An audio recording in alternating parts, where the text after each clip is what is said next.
Hey guys, welcome back. If you're new here, I'm Katie, and today I'm going to be talking about the rest of the books that I read in September.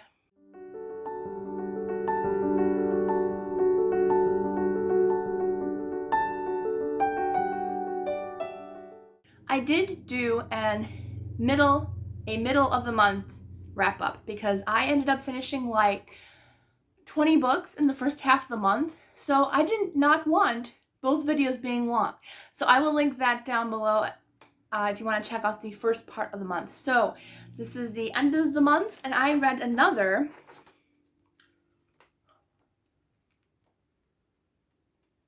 9 books. So if I was doing the 30 days, 30 book challenge, I pretty much accomplished that.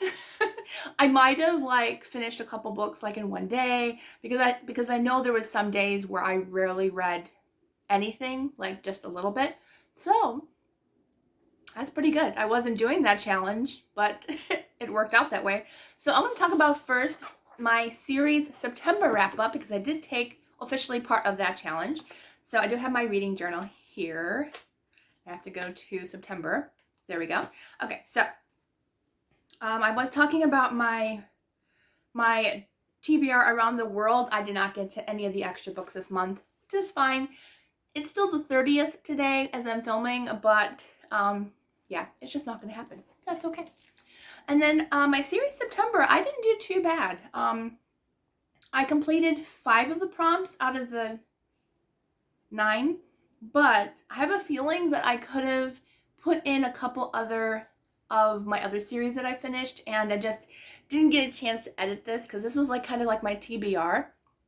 But I really should leave this blank and fill it in as I go because I really probably finished each of the prompts. So I'll try to think of other ones that may have fit.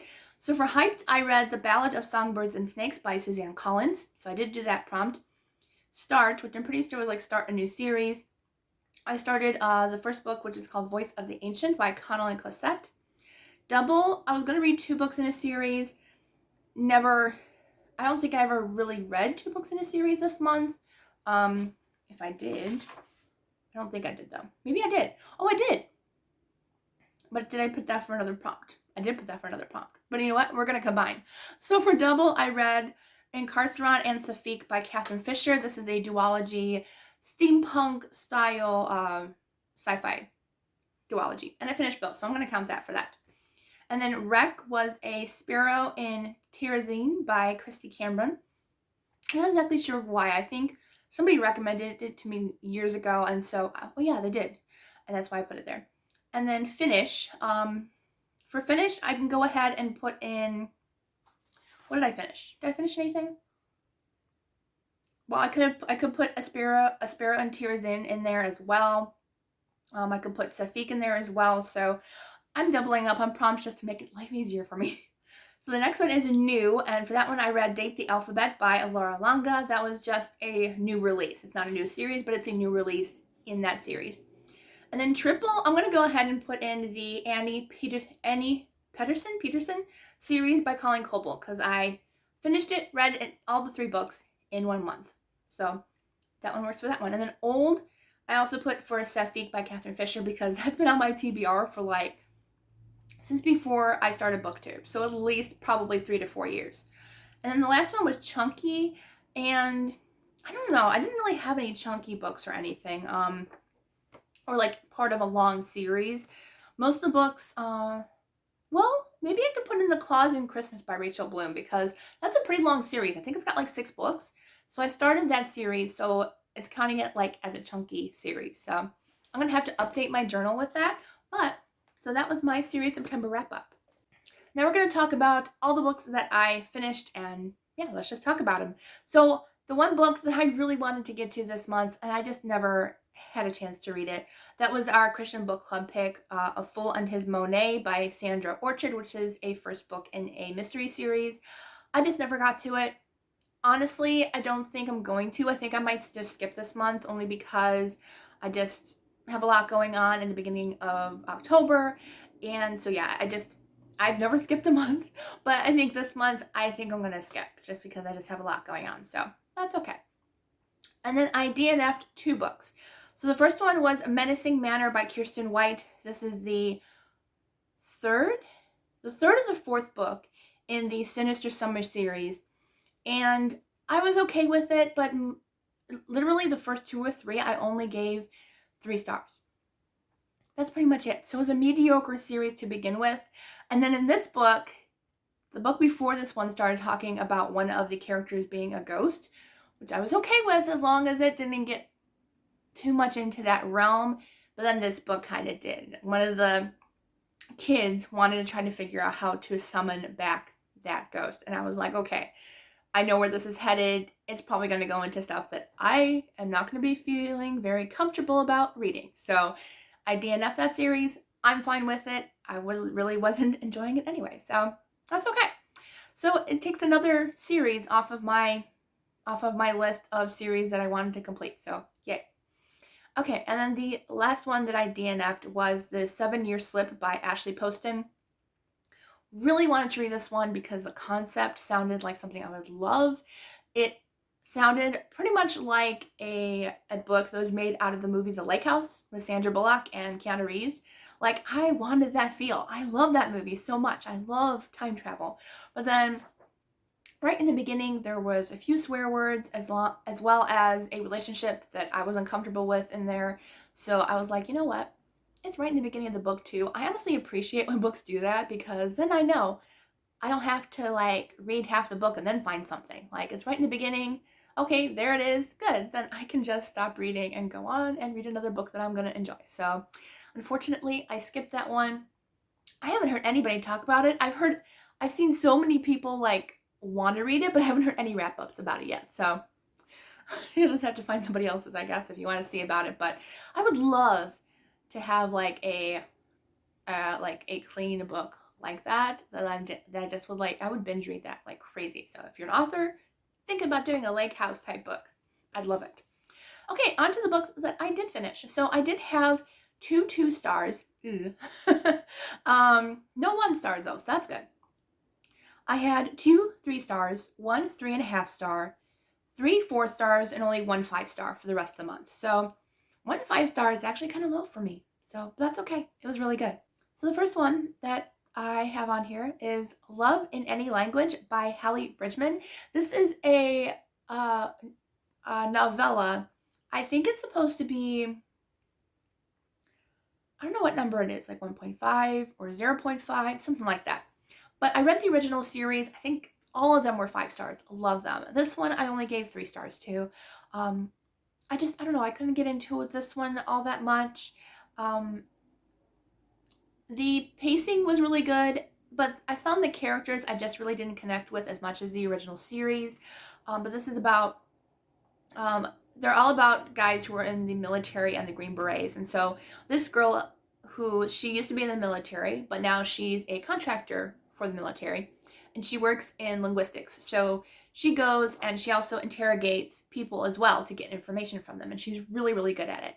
Well, she ends up falling in love with one of the soldiers in the military, but he's hiding a secret, and he's been trying to tell her because he hasn't really been wanting to date her. Like, he really likes her. He wants to date her, but something's stopping him from doing it. But then she finds out the secret. So there's kind of like some miscommunication happening where, like, I feel like if they just sat down, talked about it, what was happening, I feel like, you know, they either could have waited together or something. So, like, yeah, like, the relationship he kind of had with somebody else, I felt like could have gone in a different direction. But I understand kind of how the story goes. I can't say anything without spoiling it. I mean, it is a novella, so you can just skip it entirely. But I just felt like the miscommunication was a little off there. And yeah, other than the miscommunication, and I really wasn't a fan of the relationship, but I did really like the action scenes and the action parts of the book.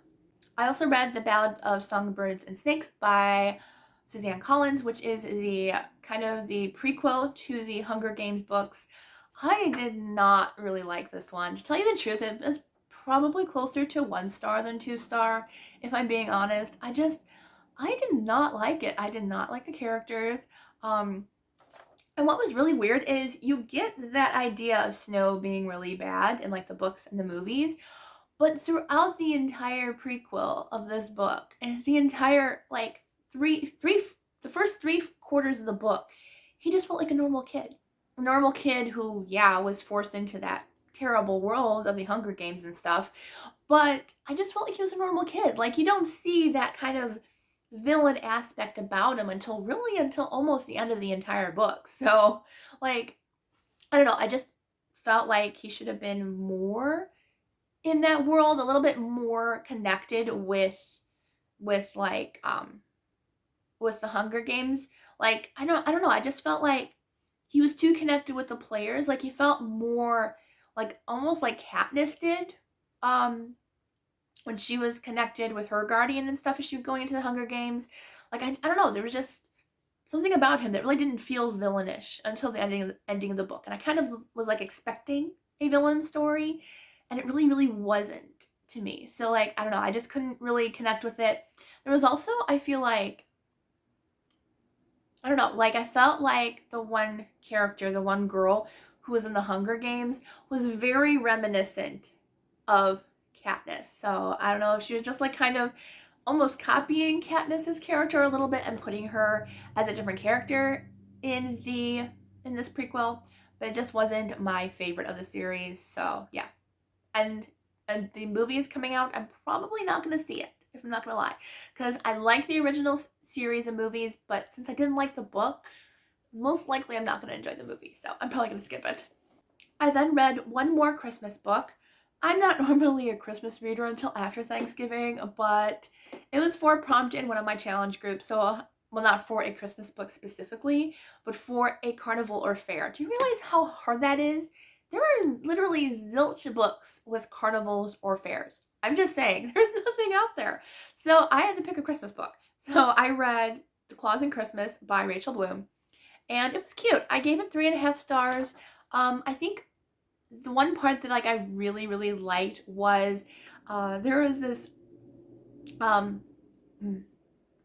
but first, it's about this girl who her grandmother passes away, and so she goes to kind of read the will. There's this really young lawyer there, love interest, but he tells her there's a clause in the will that says she has to do all of the items on the list of her grandmother's Christmas calendar. So she goes, great, like, I just wanted to sell the house. I don't really have a job right now. I needed the money. What's going to happen? So she ends up having to do all these lists on the Christmas calendar, and I really liked it. There's definitely parts in there where they talk about her mother who was abusive with alcohol, and so we kind of see how that affects her life as well as the Christmas calendar too. I like that part, actually. That was a good part. But I really liked the romance was cute, but there's one part that I really especially liked in this book, and that was one of the characters in the town was kind of the old curmudgeon type of man, and so he's kind of a loner. No one really talked to him too much, so she decides to try to make friends with him, and so she does try to make friends with him, and she comes to find out that he loves coffee just as much as she does. So they have that sweet connection of friendship together, and honestly, that made it a 3.5 versus like a 3 or a 2.5. So, like, just, I really loved that friendship in the story, and I wish, honestly, that the whole book was that, because that was such a cute part. And then I read the duology Sapphic, or In Carceron, and then Sapphic by Catherine Fisher. So I read the first book, again, probably 2 or 3 years ago, so I had to reread it because I remembered nothing. Like, absolutely zero. Like, I knew the concept was about a living prison and somebody trying to escape that prison. That's all I remembered. That's literally the entire plot, though, is pretty much that. If I'm being honest, I felt just bored reading it. I listened to it. I have found out something about myself when I'm listening to audiobooks. If I am really enjoying a book, I will probably listen to the audiobook between twice the speed and 2.5. That's usually my average for any audiobook. But if I'm not enjoying a book, if I just want to get through it, I listen at almost 3 times the speed. Or at least, like, 3 times the speed is like my maximum. But as long as I can understand it, that's when I know I'm not enjoying a book. a book. If I'm listening at 3 times the speed, I don't enjoy it. That was the second book. I think I might have done that with the first one too, because my second time through Incarceron, I only gave it 3 stars. First time I gave it 4 stars. This time I only gave it 3. I don't know. I found it very slow. I found it very one tone. Like, it was just about escaping the prison. I don't know. There wasn't any romance, which I found weird. I thought there was gonna be, but there really wasn't. So, which is good. If you just want like a sci-fi book with like literally no romance at all in it, then you're good to go with this duology. But I don't know. I just couldn't get into it. I don't know if I just didn't feel like reading at that time. I honestly feel like I think right after that, I think I hit a little bit of a reading slump after that. I think not too long, but I don't know. I couldn't get into it. So yeah, first book 3 stars, second book 2 stars. So yeah, it was just kind of.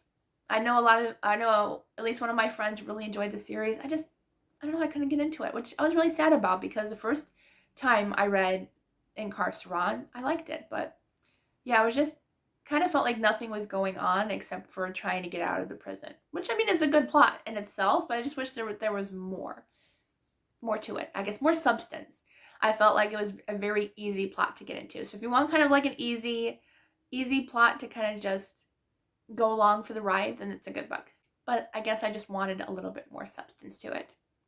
And then I finally finished a duology. The second book was A Sparrow in Terrazine by Christy Cambron. I actually DNF'd this duology, and I thought that I wasn't going to read it. I wasn't going to finish it. But I was like, you know what? It's a duology. I finished the first book. I really liked it. For some reason, I thought that there were mixed reviews about the second book, that it wasn't as good as the first. So I read it, and I really enjoyed it. So this book is about, it's a dual timeline, and the modern timeline is the same characters as the first book. So we're kind of seeing them continue on. I did not like the modern timeline. I just felt like it was just kind of boring to me, very slow, kind of more like a day-to-day type of thing. There really wasn't like there was a little bit of a mystery that was connected with the back timeline, but not too much. So I don't know. I felt like if this was just the historical timeline back in World War II, I would have loved this book. I would have given this 5 stars. And I ended up giving it 4 stars because I didn't like the modern timeline. But I loved the historical timeline. So back in the past, we're seeing this girl from, I think she's, I forgot where she's from. I think she's Hungarian, I think. I could be completely wrong on that country. Wow, I cannot remember what country she's from, but she's half Jewish, so she kind of has that background. This is like literally right before the Jews are starting to be taken to concentration camps, and so she and her sisters are sent off. The parents stay in their own country, and so she's living in England, and she is she wants to be a reporter, but she ends up getting a job as like a copywriter, pretty much like what a secretary would do. She doesn't want that job, but that's what she gets. So she ends up doing that, and she ends up meeting this man who has some secrets of his own going on in the newspaper business. And she ends up deciding one day things are getting really bad for the Jews. She sees a newspaper article and realizes my family is really in danger right now. And so she could either stay in London, as her parents wanted, or she could go back and try to rescue her parents. So she decides to go back and rescue her parents. And so we see her heartbreaking journey on trying to rescue her parents and seeing the guy, like he's waiting for her to come back. And I'm not going to spoil anything, but things happen, and it was really good. I honestly thought there was going to be a little bit of a love triangle going on, because I thought there was another guy that could have liked our girl character, but it didn't go that direction, which I'm kind of happy it didn't. Like, I thought she was falling in love with him, but we had the guy back home. So, but I did really like the historical timeline. We definitely see a little bit of that heartbreaking parts with the Jews in the and we're seeing the beginnings, like before the concentration camps and kind of leading up to that, and seeing her reaction and her being forced into working as a teacher and working with these kids and stuff. So it is pretty heartbreaking, but I really like the storytelling and the historical timeline. I really wanted more of that. more of that historical timeline. It was really good. And so yes, so 4 stars, 1 star off because I didn't really like the modern timeline. I read Letters from My Sister by Valerie Fraser Luesse. I forgot my copy downstairs and I'm too lazy to get it. Anybody else like this? If I'm upstairs filming, there's no way I'm going back downstairs. Like, I'm up here, I'm set for filming. So I read it. I ended up giving it 4 stars. I have talked about it in a book review as well as the next one I'm going to talk about. So if you want to see those, I will leave them down below in my description box. So feel free to check those out. But I did really like it. It would have been 5 stars, but emotionally, there was some parts that were very sad in this book. So it really was not a like super happy story, but like there were some cute parts, there were some funny parts, there were some sweet parts, there was some very, very heartbreaking parts, and a little bit of a mystery. So if you like kind of an all the feels type of book, I think you'll enjoy this one.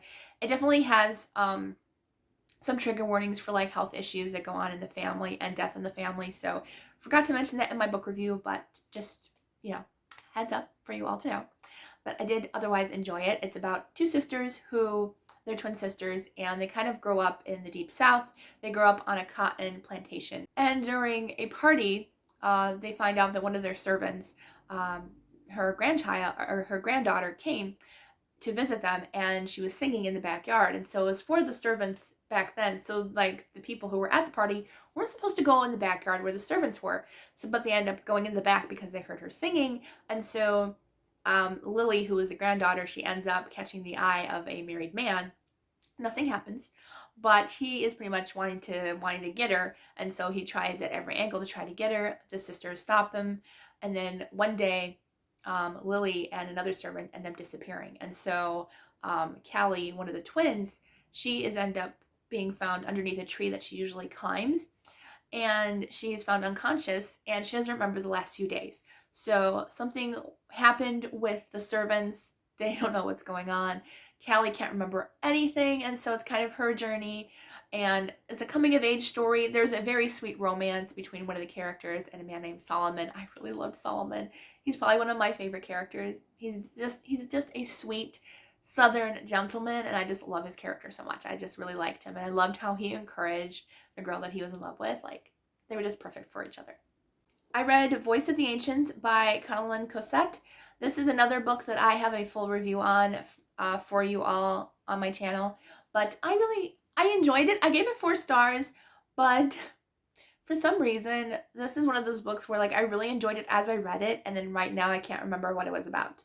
So it was good when I read it, but it's not one that will stick with me as it's already gone. So literally the only part I remember is there's this man named, he's an eldest son of a Levite and a Philistine, and he goes with his friends to join King Saul's army. And so they end up trying to join the army, and they get into their first battle. And one of them is really like, he's good at being a soldier. The other one, he knows he's not meant for the soldier life. Like, you can just see it during this battle scene. And so he decides to go off and find one of the friends that completely disappeared. So he goes off and leaves his other friends. He decides, I'm going to go and try to find my other friends. So he goes. I'm remembering more than I thought. But then he runs into this girl who is dressed as a boy, even though he knows pretty much right off the bat that she's a girl. But he ends up running into her, and they kind of start to travel together. He's pretty much a gentleman. He's there to protect her because he knows that she's a girl. But she's on the run from an arranged marriage with a very, very, very bad man. And so she ends up leaving and escaping with the help of one of her servants. And so they're on their way to travel to be with the girl's people. So they're on their way. And I really liked his character, Abadan, because he really is a storyteller. And you see that throughout the book, how he goes from village to village and town to town telling stories about Jesus and stories in the Bible, and he pretty much gets well known because of that. And so I did remember more than I thought I did, so I did really like it. I did give it 4 stars. It just wasn't super memorable to me, so I don't know if I would remember this going down the road, but as I was talking, I did remember more. Now, the last book I'm going to talk about was my only 5-star read for this month, and I really liked it. So Celestria and I finally Buddy read our first Brandon Sanderson book together. So we read Skyward. It was great. We really both enjoyed it. It is a secular sci-fi series. I think the fourth book, the fourth book, and I think it's the final book, is coming out in November. So we're reading it at a really good time where like we can read the entire series and then just read the next one when it comes out. So I gave it 5 stars. I think Celestia gave it 5 stars. So we both really liked it. There's definitely some things like there was one swear word in it, but it was a made up swear words. You know what I mean? Like it wasn't like it wasn't an English speaking swear word. It was, their language. Well, I mean, I was going to say they're all human, but they had like their own swear words. So they do say that throughout the book, but like, I mean, it's a made up swear word. It's not reminiscent of any of our own. So you could just tell that it was like, it probably was the way they were talking. But other than that, if it was like a real English swear word mentioned that many times, I probably would have DNF'd it. But since it wasn't, and you really couldn't tell, I enjoyed it. I really liked the storyline. It was a really good time. Our main character in the beginning of the book definitely got on my nerves because I just felt like she was so, I guess, I can understand why she was the way she was, but she was very standoffish. She would kind of like always be mean and yelling at people and like acting like, like, why are you looking at me? Like that type of attitude. But I get why she was like that because she is a daughter of a pilot and it's all set on this planet and they're fighting this species called the Crow. We don't know what they are. We don't know what they're after. They just keep coming into our planet. They sometimes bring some big weapons to try to wipe out our area on the planet. And so it's not Earth. They're on another planet. They ended up having to like stay on this planet for years and decades. So they end up fighting these people called the Crow. But her father is presumed a traitor. He abandoned his fleet. He left. And now she is getting the backlash from that. Nobody wants her to be a pilot. So like her family doesn't want her to be a pilot because her dad was killed because he was presumed a traitor. And so we're seeing the backlash of that. People treat her differently. So she kind of stays off by herself. She stays in the caverns of the planet by herself, hunting, which is gross, hunting rats to sell for meat and stuff. But she does that. And so, but she really, deep inside, so badly wants to be a pirate. A pilot. She wants to be a pilot. And so she ends up taking the examination after school is done to become a pilot, to go to the academy to learn to fly. And so even then, people are so adamant about her not being a pilot. Like they give her an entirely different test from everybody else. Everything has, flight style questions. Hers are all like the classes that she skipped because she didn't need them. So they end up giving her an exam like that because they probably knew she skipped those classes. So she pretty much fails the exam, because she doesn't know any of it. And she says it, it's not fair. And she's seeing other kids that are like the elite, that their entire family is pilots. And so they pretty much have to show their badge. They're in flight school. Their tests don't mean anything. So she ends up somehow getting into the flight school. I'm not going to tell you how that is because I don't want to spoil anything if you want to read it. But she ends up getting into flight school. She ends up meeting the rest of the kids that are joined there. They're now pretty much an entire flight crew. They have to fly together as a team with this whole class. And so pretty much the legend is only 1 or 2 will actually graduate from, I think it's like a class of 8 to 10, I think. And so we're seeing how, each pilot in training is going to pretty much be out of the running for graduation and stuff. So I really enjoyed it. There's definitely some sad moments in it for sure. There are battle scenes, but honestly, they're like flight battle scenes. So like we're not seeing gruesomeness or anything, like, because it's up in the sky and all you see is ships and stuff. So, but I mean, it felt like I was part of the story. Like during the flight scenes, I felt like I was in the cockpit with the character. Like just, it was so great. And just this one character, like he was so funny. His name is Mbot. I don't know if I want to say anything because it could be part of a spoiler. So I'll put a spoiler alert right here, but I really want to say it. So my favorite character, and so is Celestia's, and so is many others apparently. But Mbot is a ship that is found by our main character, and it's found in some kind of cavern, and she ends up fixing it and fixing him up. Come to find out that Mbot has a voice. The ship has a voice, and honestly, he has a personality. Like, he really does. He's AI, and he says, like, he can't have feelings. Like, he can't have all this stuff. But you can just see, like, he's got such a personality. He's so funny. And then, like, he was a great addition and a nice, like, little breather to the action and to the sad parts in the story. So, that's the spoiler. Okay, so those are all the books that I read this month. I don't have any to show you except for the one that I showed you before. But let me know what you read this month. As I said, I will link my mid-month wrap-up down below if you want to check it out. Yeah, so it was lots of fun. I'm not planning on reading as much in October. I think I'm going to take a little bit of a break. Even though I do have my Journey Through the Bible readathon, I am not going to fill that board up. I did almost last year. I think I only finished or didn't complete 1 or 2 prompts. This year, we're going to take it easy on myself during my readathon.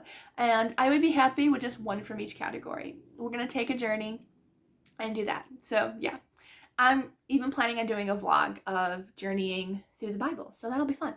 Okay, so again, let me know what you read this month. Let me know what you loved or hated. I mean, I want to talk about it all. So I hope you all have a wonderful day, and I will see you all in the next video.